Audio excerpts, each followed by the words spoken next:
जी, हम लोग बेहद खुश हैं इस बात को लेकर, क्योंकि बहुत चिंता का विषय था।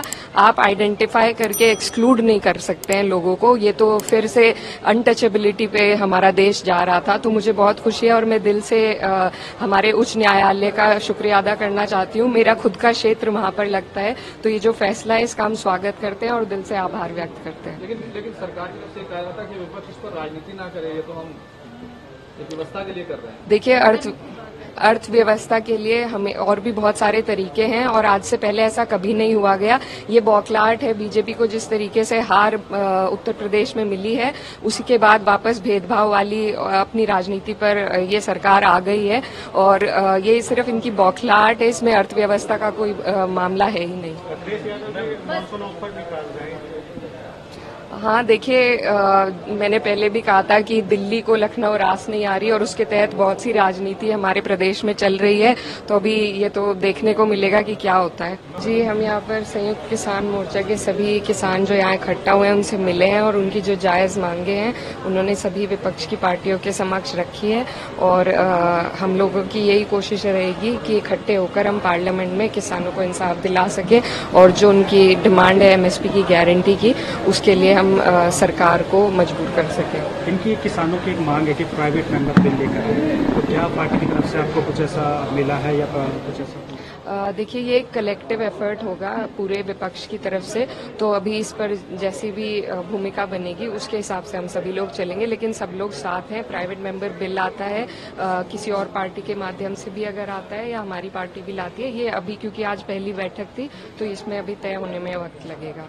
ये लंबे समय से मांग तो चली आ रही है लेकिन सरकार ने पूरा नहीं किया, तो क्या ये अन्याय है या इनके साथ? बिल्कुल, बेहद बहुत बड़ा अन्याय है और सरकार जो है चुनाव के वक्त बड़े बड़े वादे अपने मैनिफेस्टो में करती है, लेकिन जब बात पूरी करने की आती है तो इसी तरीके से जो किसान है उन्हें ठगा जाता है। और इसमें कोई इतना बड़ा तिजोरी या खजाना किसान नहीं मांग रहे हैं, अपनी एमएसपी की गारंटी मांग रहे हैं और इसी से किसान के घर का पालन पोषण होता है। हमारे यहाँ पर भी कई मिल हैं जहां पर लगातार पेमेंट भी नहीं 14 दिन की हो पाती है और सरकार ने यहां तक कहा था कि अगर 14 दिन की पेमेंट ना हो पाए तो उस पर भी ब्याज मिलना चाहिए, लेकिन ना ब्याज मिलता है, ना पेमेंट मिलती है, ना गारंटी मिलती है। तो जिस तरीके से सरकार इस देश की रीढ़ की हड्डी होने वाले किसानों को तोड़ रही है वो सबके सामने है और विपक्ष की यही कोशिश है कि किसानों का मुद्दा हमेशा उठा रहे। जब भी एमएसपी गारंटी की बात की सरकार की तरफ से कहा जाता है कि हम सम्मान नहीं दे रहे हैं, सम्मान कर रहे हैं किसानों का।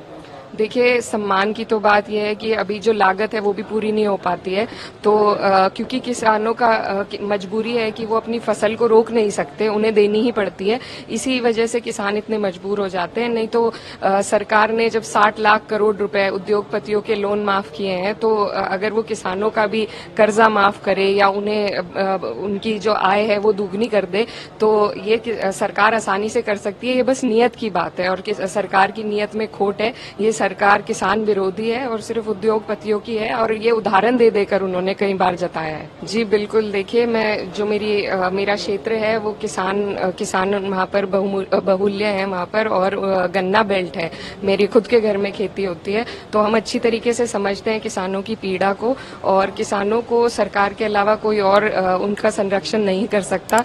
तो सरकार को अपनी जिम्मेदारी से अब मुंह नहीं फेरना चाहिए और ये जिम्मेदारी समझकर किसानों का संरक्षण करना चाहिए।